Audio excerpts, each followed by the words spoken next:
35औं अध्याय युगल गीत। श्री सुखदेवजी भन्नुहुन्छ, हे परीक्षित, भगवान श्रीकृष्णलाई गाई चराउनको लागि प्रतिदिन वनमा जाँदाखेरि उहाँको साथमा गोपिनीको चित्त पनि सँगै जान्थ्यो। उनीहरूको मनले श्रीकृष्णको चिन्तन गरिरहन्थ्यो र त्यो वेणुबाट उहाँको लीलाको गान गरिरहन्थिन्। यस प्रकार उनीहरू बडो कठिनाइले आफ्ना दिन गुजार्दथे।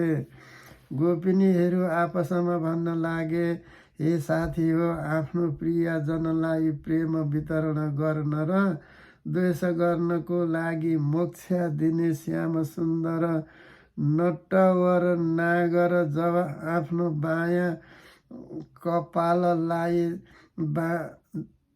बायाँ हातपट्टि लट्काइदिनुहुन्छ र आफ्नो आँखी भौँ नचाउँदै बाँसुरीलाई आधार ओठमा लगाउनुहुन्छ तथा उनको सुकुमार औँलालाई त्यसको प्वालमा फिराउँदै मधुर मधुर तान छोड्दै हुनुहुन्छ। त्यस बखत सिद्ध पत्नी आकाशमा आफ्ना पति सिद्ध गणको साथ विमानमा चढेर आउँदथे र त्यस तानलाई सुनेर अत्यन्त चकित तथा विस्मित हुन्थे।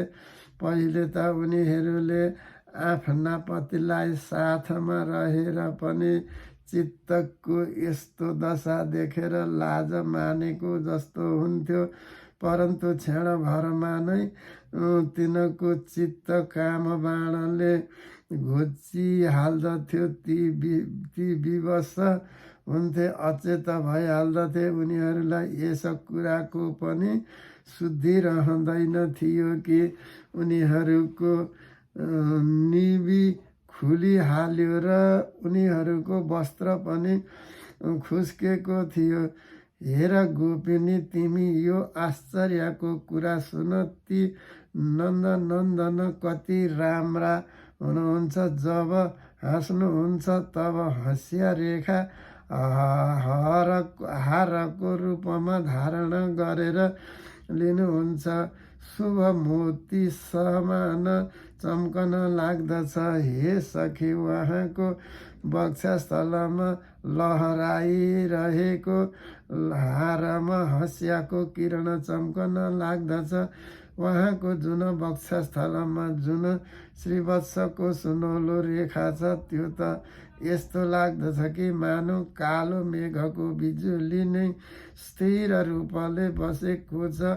उहाँलाई अब जब दुखीहरूलाई सुख दिनको लागि विरहको मृतक शरीरमा प्राणको सञ्चार गर्नको लागि बाँसुरी बजाउनुहुन्छ, तब ब्रजका बथान बैल गाई र हरिणहरू दौडँदै उहाँ भएको ठाउँमा आउँदछन्। केवल आउने मात्र होइन, साथै दाँतले चपाएको घाँसको गाँस समेत मुखमा जस्ताको तस्तै हुन्छ। तिनीले त्यसलाई न त निल्दछन् न त ओकल्दछन्। दुवै कान ठाडो पारेर यस प्रकारले स्थिर भावले उभिन्छन्, मानव सुतेको छ या केवल भित्तामा लेखेका ती जस्ता देखिन्छन्। तिनको यस्तो दशा हुन स्वाभाविकै हो, किनकि यो बाँसुरीको तानले उनीहरूको चित्त चोरेको छ। हे सखी, जब ती नन्दको लाडल लाल आफ्नो शरीरमा मयूरको पङ्खाको मुकुट लगाउनुहुन्छ, मुद्रा परेको अल्ख परेको कपालमा फुलको थुगा घुसारेर रङ्गिन धातुले आफ्नो अङ्ग प्रत्यङ्ग लिएर नयाँ नयाँ पलवलले यस्तो भेष सजाउनुहुन्छ जस्तो कुनै बहुत ठुलो पहलमान होस् र फेरि बलरामजी तथा ग्वाला बालकको साथ बाँसुरीमा गाईको नाम लिएर उहाँले बोलाइरहनुहुन्छ। त्यस बखत हे प्यारा साथी, नदीको गीत पनि रोकिन्छ। उनी चाहन्छन् कि वायुले उडाएर हाम्रा प्रियतमको धुलो हामी कहाँ ल्याइदिउन् र त्यसलाई पाएपछि हामी पनि निहारपूर्ण हुनेछौँ। परन्तु हे सखी, उनी पनि हामी जस्तै मन्दभागिनी हुन्। जसरी नन्दनन्दन श्रीकृष्णको आलिङ्गन गर्ने समय हुन्छ तब हाम्रो हात काम्न थाल्दछ र जडता रूप सञ्चारी भवको उदय भएपछि हामी आफ्नो हातलाई हल्लाउन पाउँदैनौँ। त्यस्तै उनी पनि प्रेमको कारण काम्न लाग्दछिन्।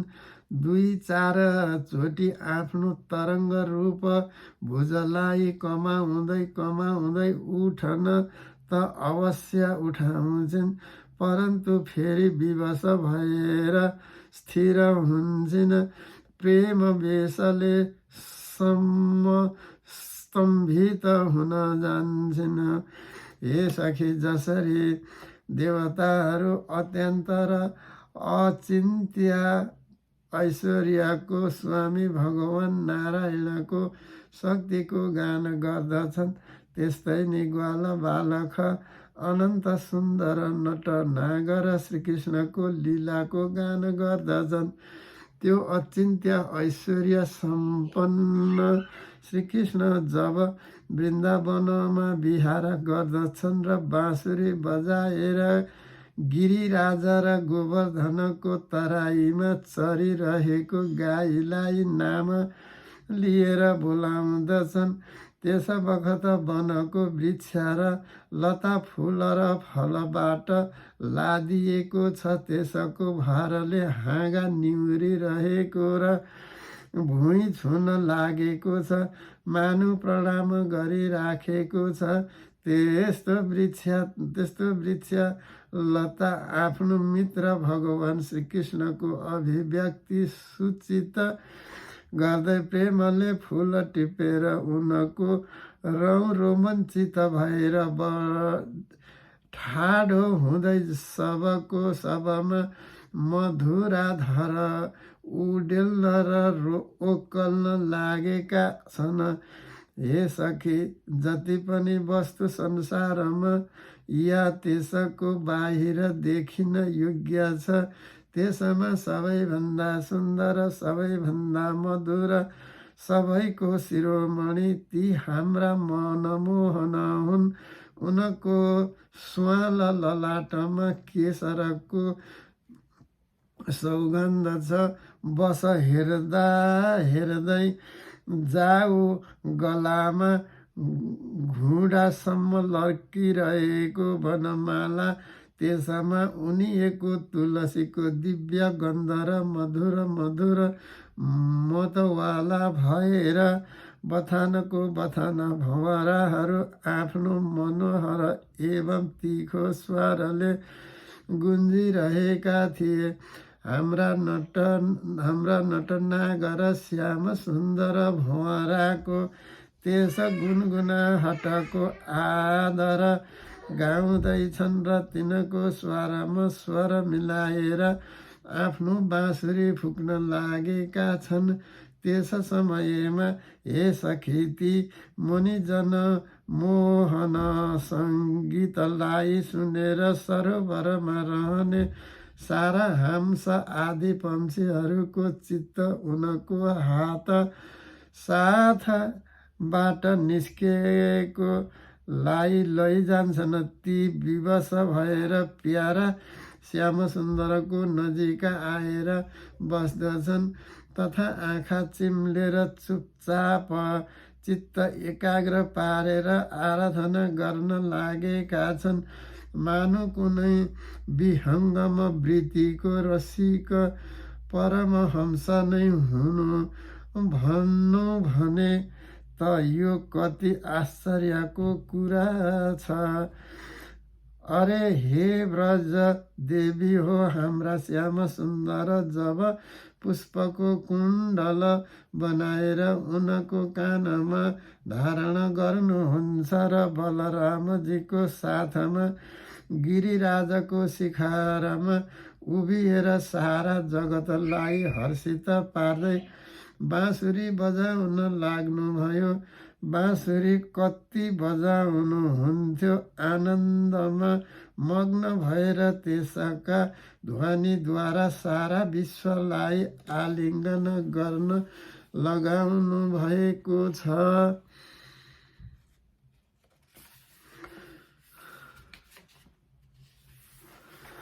त्यस समयमा श्याम मेघ कालो बादलले बाँसुरीको तालमा मन्द मन्द बिस्तारै गर्जन लागेको छ। त्यसको चित्तमा सबै कुराको सङ्कट भइरहेको छ कि कतै म जोसित गर्जना गरौँ भने अरू उनको बाँसुरीको तानको विपरीत पर्न जानेछ, त्यसमा बेसुर आउनेछ त मलाई महात्मा श्रीकृष्णको अपराध लाग्नेछ।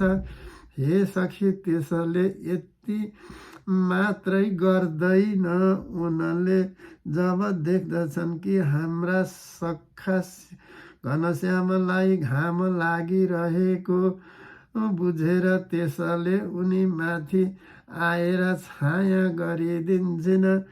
त्यो छाया जस्तो बन्दछ। हे सखी, उता प्रसन्न भएर बडो प्रेमले उनीमाथि आफ्नो जीवन नै लुकाइदिन्छन्। होइन, छैन, मेघले पानी बर्साएर मानु दिव्य पुष्प वृष्टि गरिराखेको हो।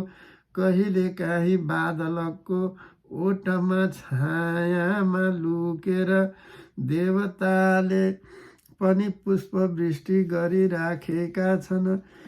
हे सती शिरोमणि यशोदाजी, तपाईँ सुन्दर कुमार ग्वाल बालक साथ खेल खेल्नमा बडो निपुण हुनुहुन्छ। हे रानी, तपाईँका प्यारो लाल सबैको प्यारो हुनुहुन्छ, चतुरो पनि धेरै हुनुहुन्छ। हेर्नुहोस्, उहाँले बाँसुरी बजाउन कसैसित पनि सिक्नु भएको छैन।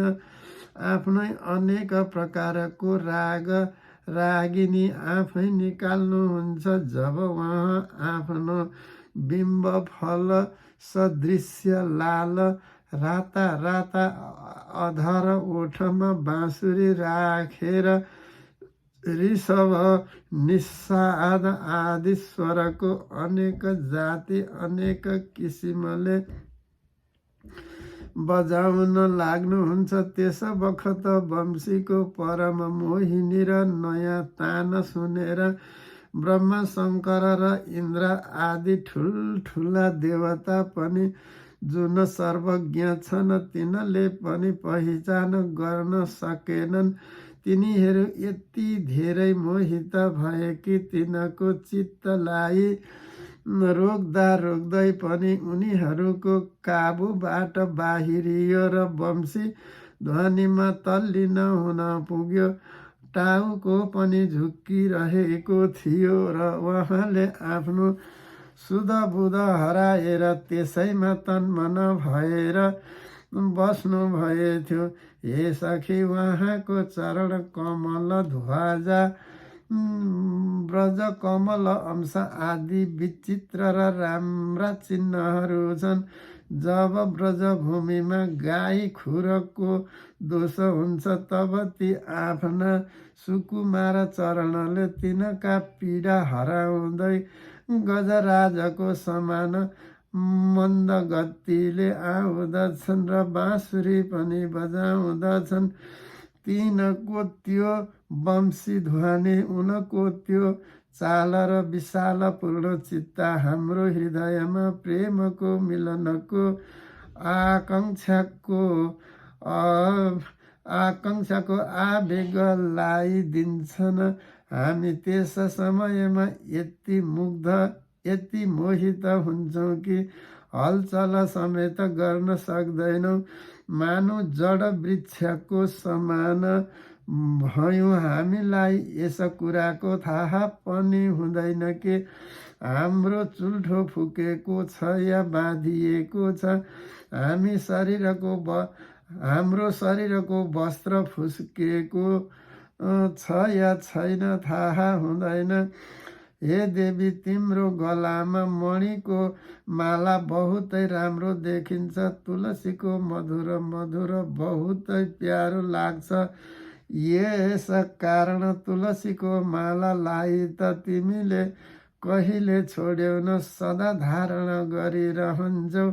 जब ती श्याम सुन्दर त्यस मणिको मालाबाट गाईको गिन्ती गर्दा गर्दै कुनै प्रेमी सखाको गलामा बाहु राखिदिन्छौ र भगवान बताउँदै बाँसुरी बजाएर गाउन लाग्दछौ। त्यस बखत बजिरहेको बाँसुरीको मधुर स्वरले मोहित भएर श्रीकृष्ण सारा मृगी हरिणीको पनि आफ्नो चित्त उनैको चरणमा सुम्पिदिन्छन्। र जसरी हामी गोपिनीले आफ्नो घर गृहस्थको आशा अभिलाषा छोडेर गुणसागर नगर नन्दलाई घेरिरहन्छौँ, त्यस्तै उनीहरू पनि उनको नजिक दौडेर आउँदछन् र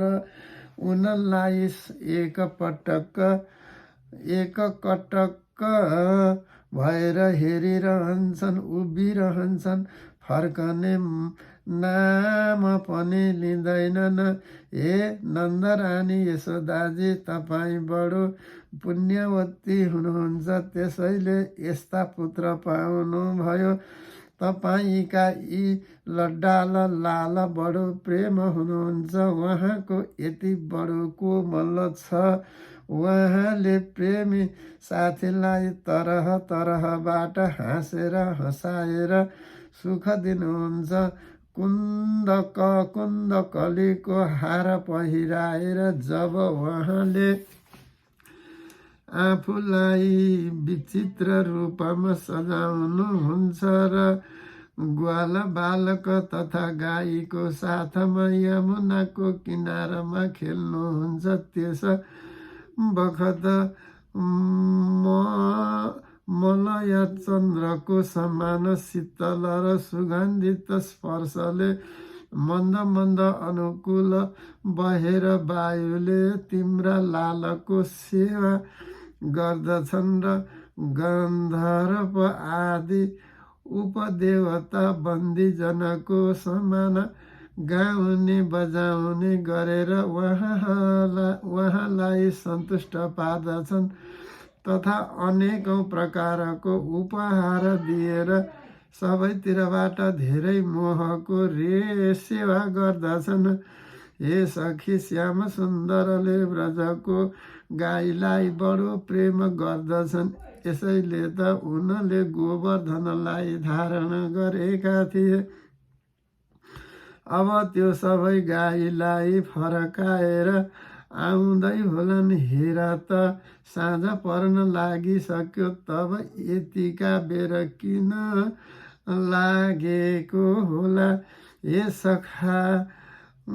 हे सखी, बाटामा ठुला ठुला ब्रह्मा आदि, वयोवृद्ध र शङ्कर आदि ज्ञान वृद्धले उनको चरणको वन्दना लागेका होलान्। अब गाईको पछाडि बाँसुरी बजाउँदै आइराखेका होलान्। ग्वाला बालले उनको कीर्तिको गीत गाइराखेका होलान्। हेर त यो को आइरहेको छ? गाईको खुरको वा उडेको बहुतै धुलो वनमालामा परेको छ। उनी दिनभरि जङ्गलमा घुम्दा घुम्दा थाकेका छन्, तर पनि आफ्नो यस शोभाले हाम्रो आँखालाई कति सुख कान्ति आनन्द दिइरहेका छन्। हेर त यी यशोदाको कोखबाट प्रकट भएकाले सबैलाई आह्लादित पार्ने चन्द्रमाले हामी प्रेमी जनको भलाइको लागि हाम्रो आशा अभिलाषालाई पूर्ण पार्नको लागि नै हामी कहाँ आउनु भएको हो। हे साथी, हेर त कति राम्रा छन् मदले भरिएको आँखा, कोही चढेको छ, कोही लोलाइरहेको छ। कस्तो राम्रो देखिएको छ। गलामा वनमालाले शोभायमान छ। सुनको कुण्डलको कान्तिले उनी आफ्नो कोमल कपाललाई अलङ्कृत गरिरहेका छन्। यसबाट मुखमा अधपथको बयरको समान केही पहेँलो जस्तो लाग्दछ र रौँमा विशेष गरेर मुख कमलको प्रसन्नता झल्कन्छ। हेर त अब उनले आफ्नो साथी ग्वाल बालकको सम्मान गरेर उनीहरूलाई बिदाई गरेका छन्। हेर सखी, ब्रज विभूषण श्रीकृष्ण गजराजको समान मदमत्त भएर यस सन्ध्याकालमा हामीतिर आइरहेका छन्। अब ब्रजमा रहने गाईको हामीहरूको दिनभरिको असहज विहार ताप हटाउनको लागि उदाउन लागेको चन्द्रमाको समान हाम्रा प्यारा श्याम सुन्दर नजिक आउँदै हुनुहुन्छ। श्री सुखदेवजी भन्नुहुन्छ, हे परीक्षित, बडो भाग्यमानी गोपिनीको मन श्रीकृष्णमा नै लागिरहेको थियो। उनीहरू श्रीकृष्णमय भएका थिए। जब भगवान श्रीकृष्ण दिनमा गाईलाई चराउनको लागि वनमा जानुहुन्थ्यो, तब उनीहरू उनैको चिन्तन गरेर रहन्थे। आफ्नो साथीहरूका साथमा बेग्लै र उनको लीलाको गुणगान गर्दै उनैमा रमाइरहन्थे। यस प्रकार उनीहरूको दिन बित्थ्यो। हरि ओम तत्सत्। श्रीमद्भागवत महापुराण दशम स्कन्धको पूर्वाद्रको 35औं अध्याय।